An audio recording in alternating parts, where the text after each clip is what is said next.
Hi guys, so I was thinking recently about my favourite home console, the Sega Mega Drive or Sega Genesis if you're in North America. Now, you may have picked one of these up recently and you're thinking about building a little collection of games. Now, a lot of the games for the system are really expensive and going up in price, but there are a surprising amount of games that are very good but still really affordable. So I thought it'd be a great idea to look at 20 of those games that I'd recommend picking up, mostly games from my childhood that are still affordable. So we're looking at the £10 to £15 bracket or $15 to $20 for the Genesis versions. So here's 20 games I recommend. I really hope you guys find some games that you can add to your collection on a budget. As is to be expected from any Mega Drive list, there are quite a few platformers and several of them are Disney. Aladdin is one of the best and is one of the best looking games on the Mega Drive, full stop. You can find a complete copy on eBay for around £15, sometimes less, or $15 to $20 for the Genesis version. One of the reasons that Aladdin is so visually stunning is that Virgin's team worked with Disney animators during its development. It translates the vibe of the film well with Mega Drive versions of some of the film's excellent music and has familiar characters and locations. It feels very Prince of Persia at times with its Arabian themed platforming, but the levels take place in a variety of locations including Arabian markets, caves and a palace. On the whole, it's simple platforming action. Aladdin leaps and runs through the levels, collecting items and slashing at enemies with his scimitar. It does get pretty hard at times though, particularly the infamous magic carpet stage, but 16-bit platformers were generally very hard anyway. The controls are responsive and the animation is very fluid, so Aladdin plays as well as it looks. This is one of my childhood favourites and a fine example of what the Mega Drive could do. Aladdin was the best-selling third-party Mega Drive game and third best overall, behind only Sonic and Sonic 2. Thanks to this, you can still buy one of the console's finest platformers for very little money.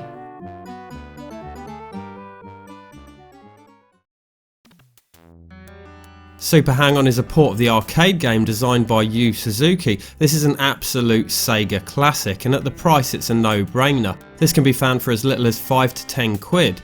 Genesis prices are all over the place, but you should be looking to pay no more than $10 to $15.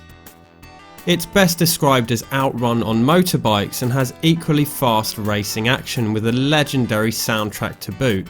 A pretty simple game but well executed, and the Mega Drive port is done really well.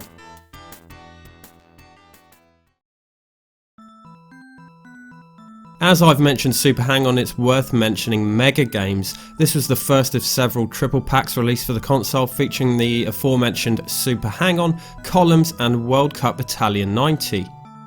In North America it was renamed Triple Score 3-in-1 and World Cup Italia 90 was replaced by World Championship Soccer. This is an absolute bargain, costing a $5 complete or under $10 for the Genesis version. You can't sniff at 3 games for that price. Columns itself costs around £15 now, so it's worth it for that alone. Columns was Sega's answer to Tetris and is probably the most well known of the falling block games where you have to match colours. An addictive puzzle game, and the Mega Drive port is considered to be one of the best. World Cup Italia 90 and World Championship Soccer are pretty much the same game. It's one of those top-down football games that were abundant in the late 80s and early 90s. It looks terrible, but it's actually a bit of a guilty pleasure of mine and I played it to death back in the day. And Super Hang-On we've already covered. Grabbing this compilation should be high on the list of priorities for any new Mega Drive owner, and at less than the cost of Super Hang-On on its own, it's a steal.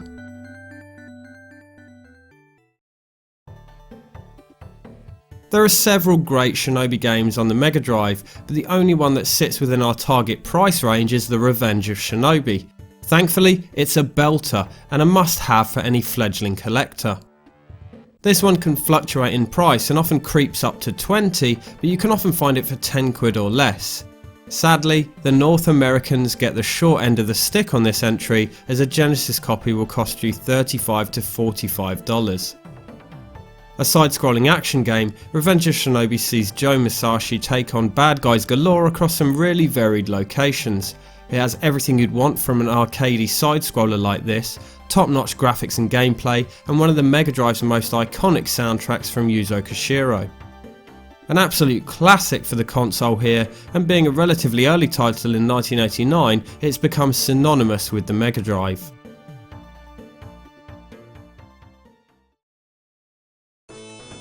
Golden Axe is another Sega arcade port. Still pretty affordable despite its popularity. You can buy a copy for £10 or £15, although they do sometimes go as high as £20. The Genesis version is again very expensive, but the Sega Classics re-release can be found for $20. Golden Axe gave birth to a trend of fantasy-themed side-scrolling beat-em-ups in 90s arcades, and although being an early example, it's still great fun to play. It has the simplicity that makes these games so appealing, but also some great variety in its 3 selectable characters and their respective magic spells, and some interesting enemies. The level design is pretty unique, with a few surprises in the mix which I won't spoil for you. As is becoming a trend here, it again has superb music. The co-op mode is where the game is at its best, as with most 2-player Mega Drive games. Plus, you can ride dragons, what's not to like?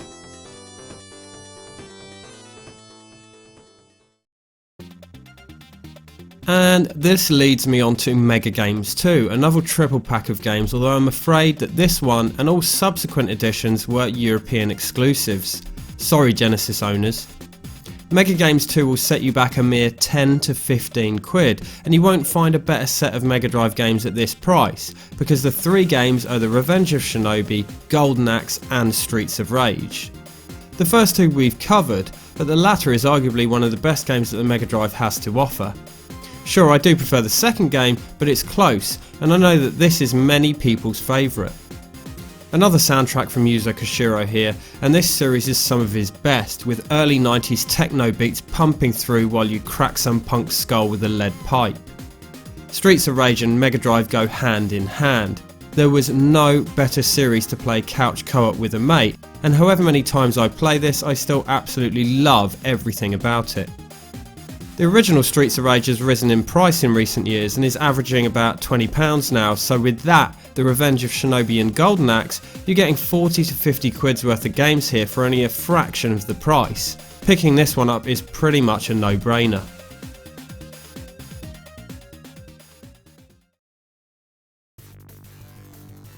EA was a big publisher on the Mega Drive, and the Strike series was one of their most iconic. The first game, Desert Strike, is a very affordable at £10 to £15, or about the same in dollars. As Mega Drive games go, this is pretty unique. Set during the Gulf War, you pilot an Apache helicopter on various missions. Played from a third-person isometric view, the missions take place in big open-world areas, so exploration and reconnaissance play a significant role in completing your objectives. Whether you're attacking an enemy base, capturing personnel or rescuing hostages, you'll need to make the most of your resources. In order of power, your chopper has machine guns, rockets and missiles. The amount of these that you can carry is limited, as is fuel, so you'll need to capitalise on any replenishments that can be collected. My preferred way of playing the Strike series was, and still is, with a joystick like the Quackshot Python. These are still very cheap and have the added bonus of working on various other systems including the Amiga. It works really well with the isometric gameplay and adds to that feel that you're actually piloting a helicopter.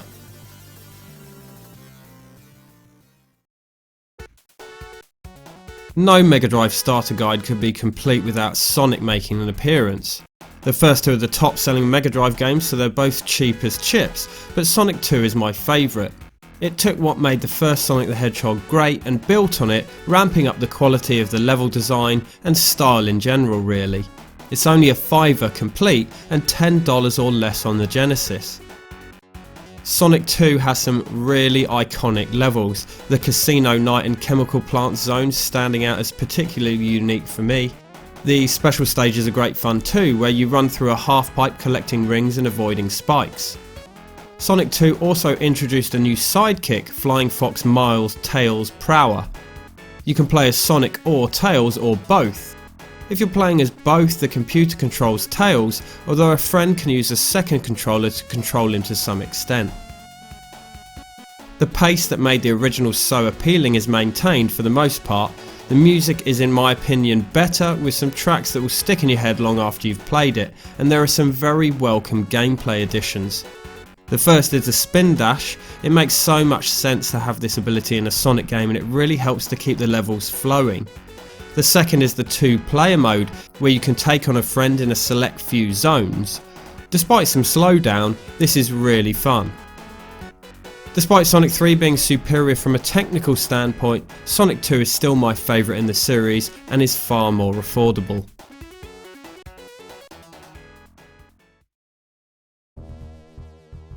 One of the few strategy games I played on console as a kid, I found Mega-lo-mania captivating. This is still regularly selling under £10 and is available for $10 to $15 in North America, where it was renamed Tyrant's Fight Through Time, a title which I find to be a bit too on the nose. This is a real-time strategy game where you take on a set number of opponents, with the aim being to take control of an island. The islands are made up of squares, each being a single screen, and vary in size. The islands are split into worlds called epochs, each containing 3. You can play the islands in any order, and once completed you move on to the next epoch. The strategy element starts even before you've begun the level, as you have to decide how many of your men to employ. The more you have, the easier the level will be, but it's a trade-off, as then you'll have fewer men available for the subsequent islands.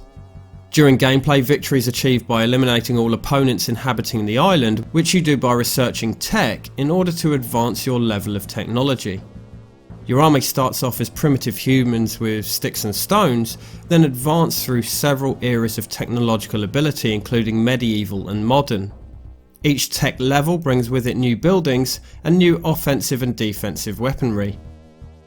Choosing where best to employ your men is another trade-off. You can place them in enemy territory to attack, place some in battlements to defend your buildings, mine for resources, research technology, or breed new humans. You'll need to constantly adjust the level of each, as they're all an essential part of playing successfully. Leave too few breeding and your numbers won't increase at a quick enough rate, mine too few resources and you won't be able to build enough weaponry, and leave too few researching new tech will soon see you left behind and defeated by a technologically superior opponent. At first glance it's a pretty basic strategy game, but once you get stuck in you realise it's deceptively challenging. As a kid I'd spend ages replaying the early levels, trying to complete them with as few men as possible so that I had more to carry over to the next epoch. Practice is essential in Mega-lo-mania. The music isn't anything to write home about, but it's atmospheric in an almost sinister way, and the voice samples are fantastic, with the voice telling you when something important occurs, such as when you've advanced a tech level. A unique experience on the Mega Drive for sure, and one that I still find a welcome challenge to this day.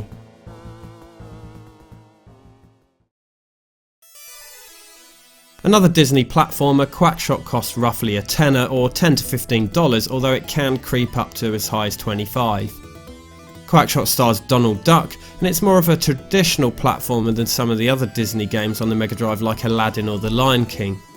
Same goes for the graphical style, being more classic Mega Drive than Disney animation. Donald can fire plungers, which are dual purpose as they can be used to hit enemies or to use as a platform to reach higher places. The levels are nicely laid out, but are admittedly very cut and paste platform affair. The music's pretty good, but it's one of those soundtracks that you can't remember afterwards, even though it was decent enough. Although Quackshot didn't break the mould, there's a nice little platform game here for a reasonable price.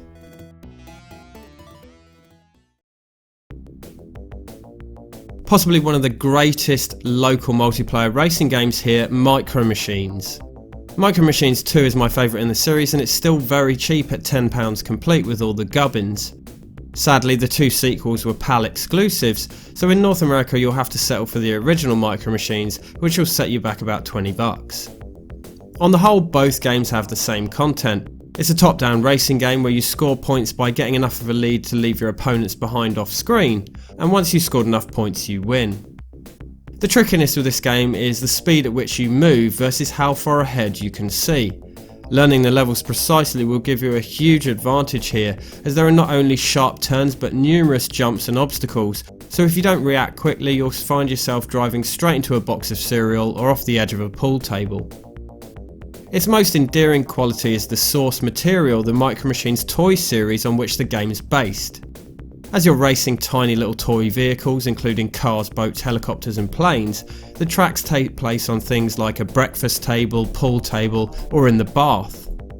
Hazards and jumps are therefore everyday household objects that you'd find in these places. I can't think of a more competitive multiplayer game on the system, so if you're planning to get a few mates round for some retro gaming, be sure to add Micro Machines to your collection.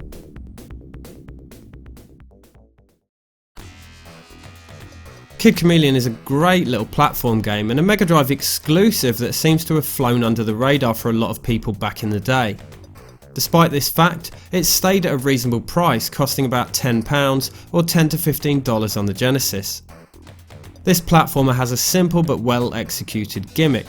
You gain special abilities by donning various helmets that you find throughout the levels. These turn you into a samurai, give you a hoverboard, the ability to headbutt obstacles, and there are several more which I can't remember off the top of my head. This game is long and has God knows how many levels, so it's always nice to play it with a save state feature. Other than that, it's nothing new, but it's great fun and the helmets add enough to make Kid Chameleon stand out.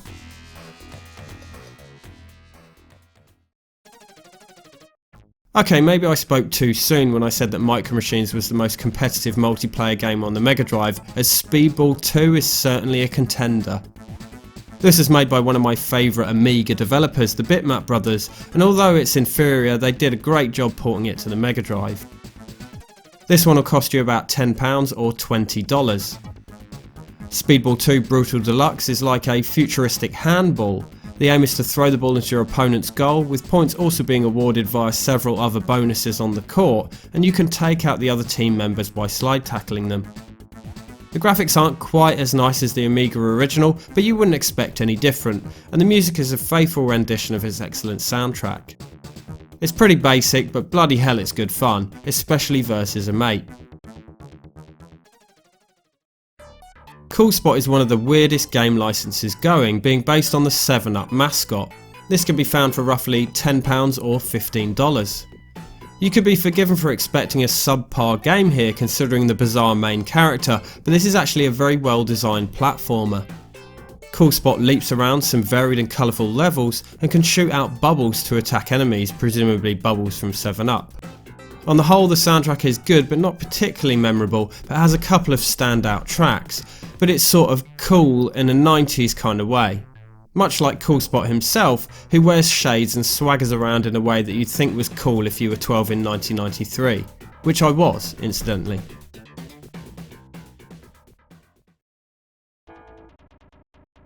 Strider is a Gary Barlow lookalike and an early arcade port from Sega that ended up becoming one of its defining titles. Although still in the £10 to £15 range depending on condition in PAL territories, this one will set you back considerably more in the States, costing anywhere between $25 and $45. Being an arcade game, you're thrust right into the action. As soon as you're dropped in on that first stage, you're frantically leaping and slashing away at enemies. The pace is super fast, so you'll not be stopping in one place for even a second, constantly moving forward.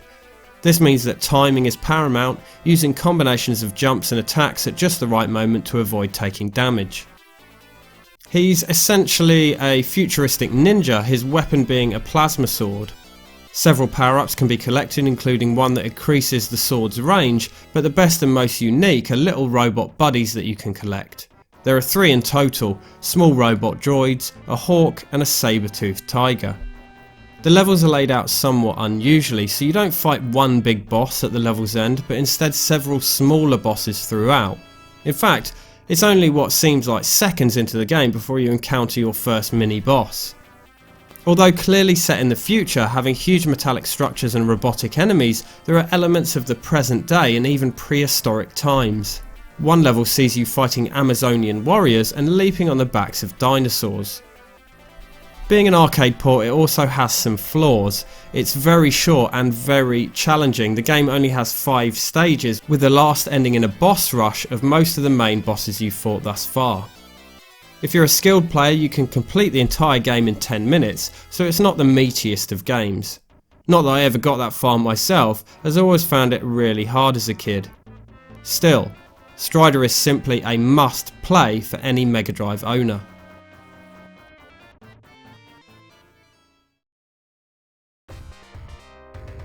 This one needs absolutely no introduction, Street Fighter 2. There are two on the Mega Drive, Special Champion Edition and Super, but the latter will cost you upwards of 20 quid. This one is only 12 to 15 complete, or $10 to $15 on the Genesis.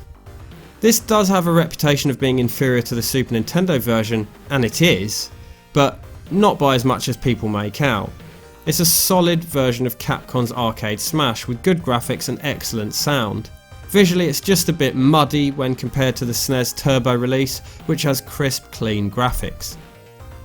The Mega Drive version is subtitled Special Champion Edition, which was originally a straight up port of Champion Edition.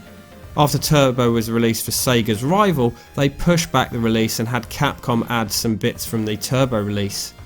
There are two game modes, Champion and Hyper, which are similar to the normal and Turbo modes. This is the 12 character version of Street Fighter 2 before Super added a few, and that's also available on the Mega Drive, but it'll cost you a bit more, as I said. I still remember the Christmas morning I got this game for my Mega Drive and I was chuffed. It's still a great fighter, and I think that Capcom did it justice on this release.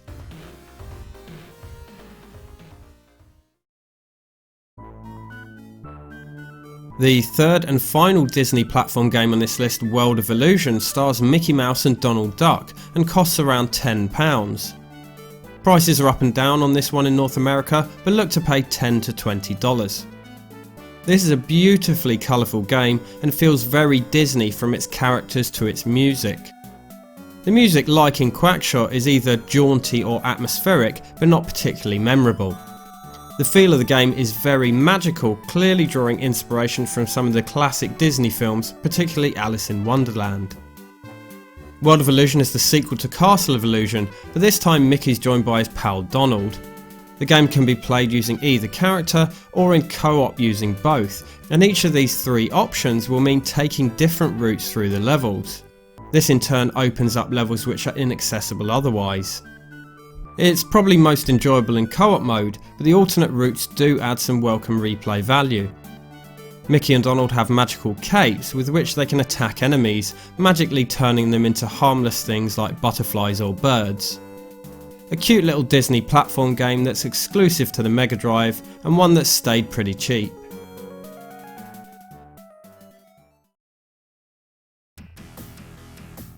Road Rash 2 is my favourite in the series and is currently only about 15 quid or $15 to $20, although I wouldn't be surprised if that shoots up in the coming years. Another console exclusive here, Road Rash 2 plays much like the original but added a few little tweaks. It's a motorcycle racing game much like Super Hang-On but with attacks. You can punch and kick at your opponents as you pass each other and can even obtain weapons like chains and bats if you pinch one off a rival. And you do all this while avoiding the police who'll bust you for illegal racing. You can spend money earned on upgrading to a new bike, of which there are 15, but better bikes will be more difficult to control, and the game's balls hard anyway. There are level select cheats available that also give you cash, which can come in handy due to the difficulty. The music is really gritty with faux electric guitar sounds, etc, so they were clearly going for a sort of biker gang vibe with the soundtrack. My favourite aspect of the game is the scenery. There are 25 tracks set over a few different states, and I love the Arizona tracks that look like they take place in Monument Valley, which is one of the most awe-inspiring places I've ever visited. There's also a split screen 2-player head-to-head mode, which is perhaps the most welcome change as the first game required one player to race at a time in its 2-player mode. Definitely a Mega Drive classic worth picking up.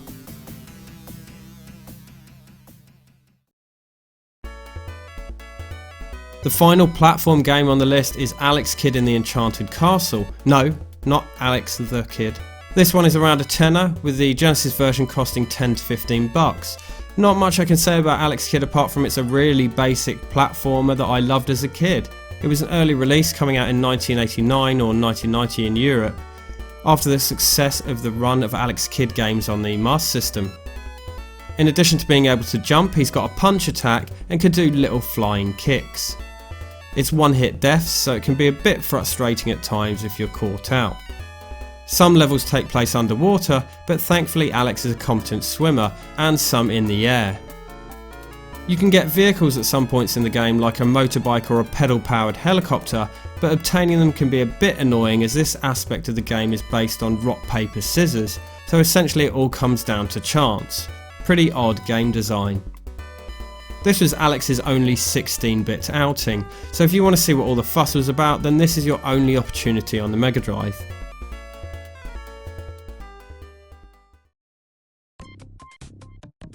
Ecco the Dolphin really impressed me when I first saw it back in the day, as there's nothing quite like it.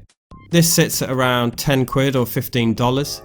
I mean, look at it. It really is stunning considering it's a 1992 Mega Drive game and it's such a zen experience. I remember when I first played it, I spent ages just jumping in and out of the ocean, marvelling at how fluid Ecco's animations were. Ecco can use sonar for various things like communicating with other dolphins, or as echolocation, which gives a map of the area. You have a health meter and also one for air, so you need to be careful not to stay submerged for too long without surfacing for a breather. The music sets the tone, adding to the mystery of the game, and believe me, it's mysterious. It took me ages to work out what I was supposed to be doing, and even longer to find out why I was there. I won't explain the plot at all, as it's best to go in blind, but rest assured the story takes some unexpected turns. Ecco the Dolphin is one of the strangest concepts for a game on the Mega Drive, and certainly one of the most unique experiences. Well worth giving it a try at the price.